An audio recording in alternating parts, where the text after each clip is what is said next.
हाँ जी, मेरी कॉल आ गई थी तो इसीलिए मुझे बीच में डिस्टर्ब्ड करना पड़ा। हाँ, तो मैं क्या कह रही थी कि बदलते रिश्ते की कहानियाँ मुझे समझ नहीं आता कि पूरी ज़िंदगी लोग किसी के साथ गुज़ार देते हैं और एंड में जाके उनको पता चलता है कि ये इंसान मेरे लिए सही नहीं है, मुझे इसको छोड़ के अब जो है चले जाना है, मुझे अपना रास्ता अलग देखना है।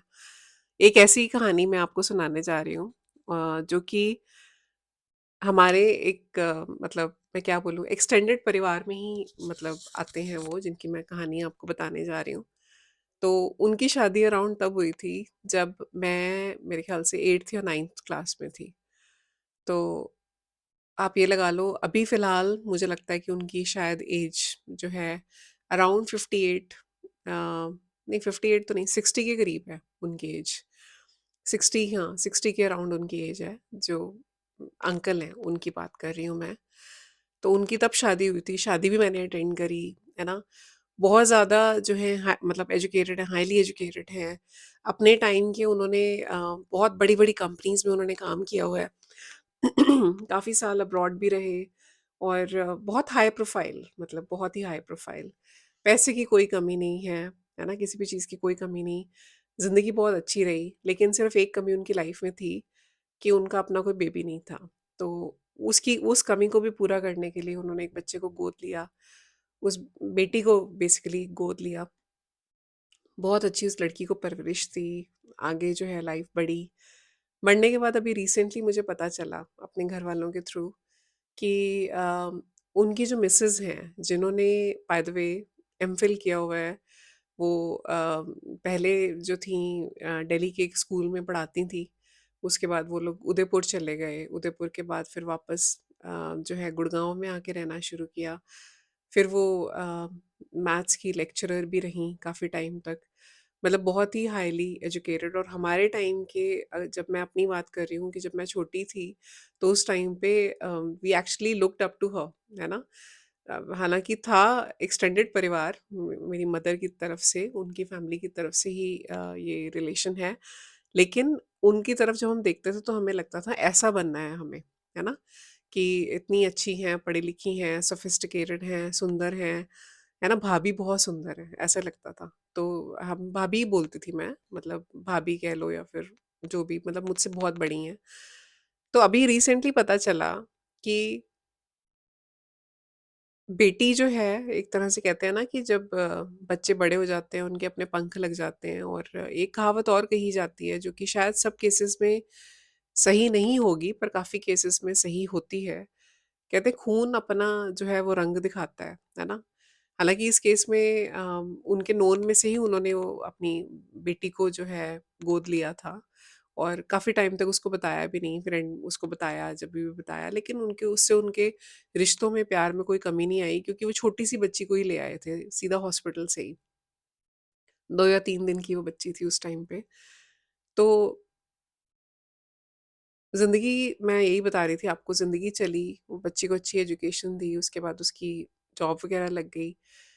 रिसेंटली उसकी मदर जो हैं, मतलब जो भाभी की बात मैं अगर करूँ, तो उन्होंने जो है इनकी आपस में कुछ लड़ाई एग्ज़ैक्टली मुझे डिटेल्स नहीं पता, पर आपस में इनकी लड़ाई हुई, जो भी हुआ, तो वो उनको छोड़ के अपने हस्बैंड को छोड़ के चली गईं अकेला। अब जो हस्बैंड हैं, उनके मम्मी-पापा भी नहीं हैं। एक भाई है, उस भाई के साथ बात नहीं होती। उस भाई की अपनी फैमिली है, बच्चे हैं। उस भाई के साथ बात नहीं होती।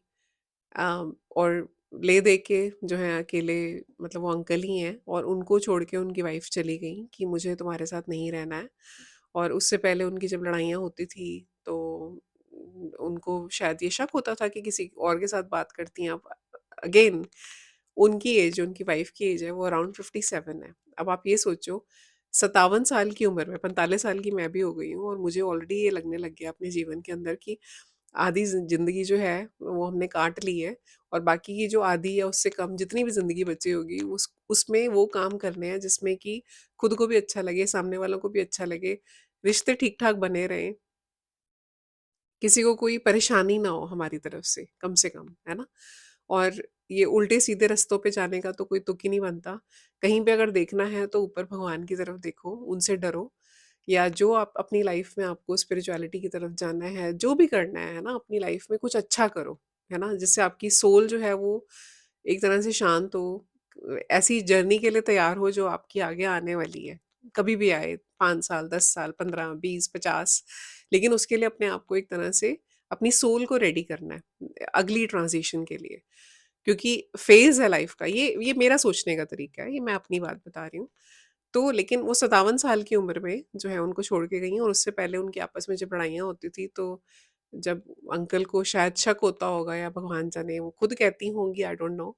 लेकिन एक बार उन्होंने उनको बोला, उनके हस्बैंड ने, कि अ, फ़ोन देख रहे होंगे वो उनका या जो भी आपस में चल रहा होगा, तो एकदम से उन्होंने देख लिया उनकी वाइफ़ ने, और कहती हैं कि तुम फ़ोन वापस रख दो, नहीं तो मैं यहीं से छलांग लगा दूँगी।